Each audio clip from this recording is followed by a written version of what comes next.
આજે શું કાર્યક્રમ છે, શું કહેશો?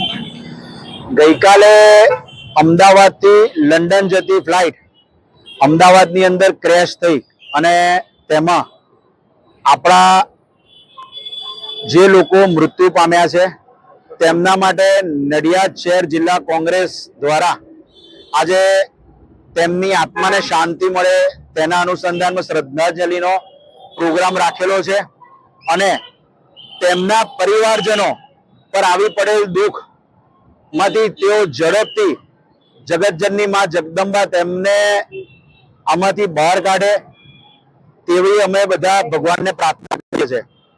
બીજું કે ગઈકાલની ઘટનામાં ગુજરાત રાજ્યના પૂર્વ મુખ્યમંત્રી શ્રી વિજય રૂપાણી સાહેબનું પણ મૃત્યુ થયું છે।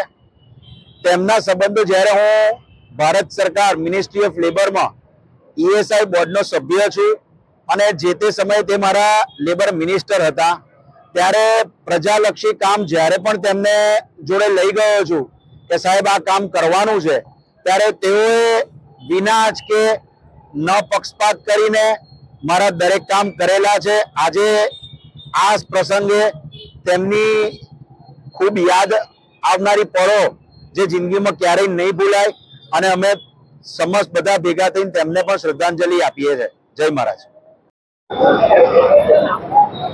સાહેબ આજે શું કાર્યક્રમ જિલ્લા કોંગ્રેસ દ્વારા રાખવામાં આવ્યો?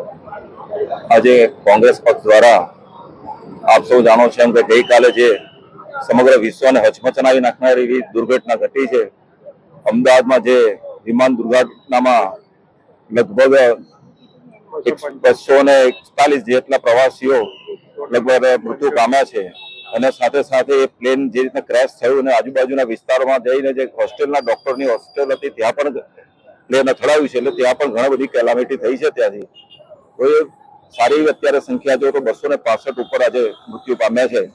ત્યારે ખરેખર કોંગ્રેસ દ્વારા અમે એક નાનકડો એમને શ્રદ્ધાંજલિ આપતો કાર્યક્રમ એટલા માટે રાખીએ છીએ કે આ એક દુર્ઘટના એવી જબરદસ્ત છે કે સમગ્ર વિશ્વને સમગ્ર માનવતાને પણ હચમચાવી નાખનાર એવી દુર્ઘટના છે। ત્યારે એમાં અમે સૌ જેટલા બી દુર્ઘટનામાં જેટલા મૃત્યુ પામ્યા છે તમામ પરિવારજનોને એમને શક્તિ મળે અને આ જે દુર્ઘટના બની છે એમાંથી જલ્દી બહાર ઉભરે અને એવી પ્રભુને અમે પ્રાર્થના કરીએ છીએ કે ખરે તાત્કાલિક બહાર, કારણ કે આ જીવન ભૂલાય એવી નથી, સમગ્ર વિશ્વને હચમચાવી નાખે એવી આ દુર્ઘટના છે। ત્યારે કોંગ્રેસ દ્વારા એક નાનો કાર્યક્રમ રાખાયો છે।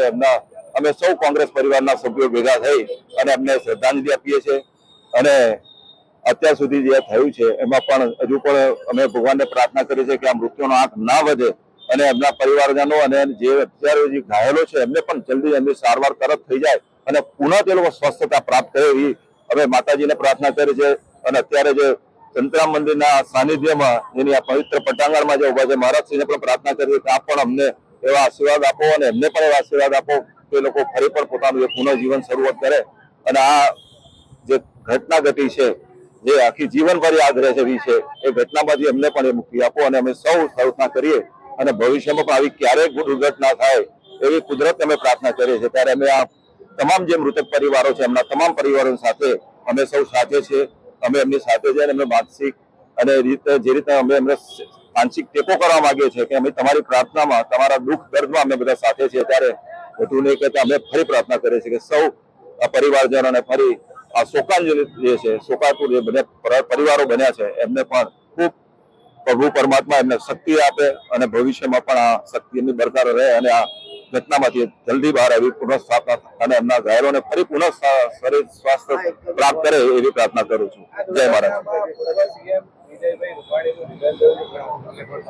અને આપે જે વાત કરી બિલકુલ સાચી વાત છે। એક સરળ સ્વભાવના આપણા ગુજરાતના મુખ્યમંત્રી હતા વિજયભાઈ રૂપાણી, માજી મુખ્યમંત્રી છે। મને એવું થાય છે કે રૂપાણી જેવા આજે આમાં હતા પણ ખરેખર એક દિલના સરળ મુખ્યમંત્રી આપણા માટે હતા કે અત્યારે કોઈ ભાજપ કોંગ્રેસ એવું છે એની પણ એક માનવતાની દ્રષ્ટિએ અમે એવું કરીએ કે અમે પણ એમને શ્રદ્ધાંજલિ આપીએ છીએ।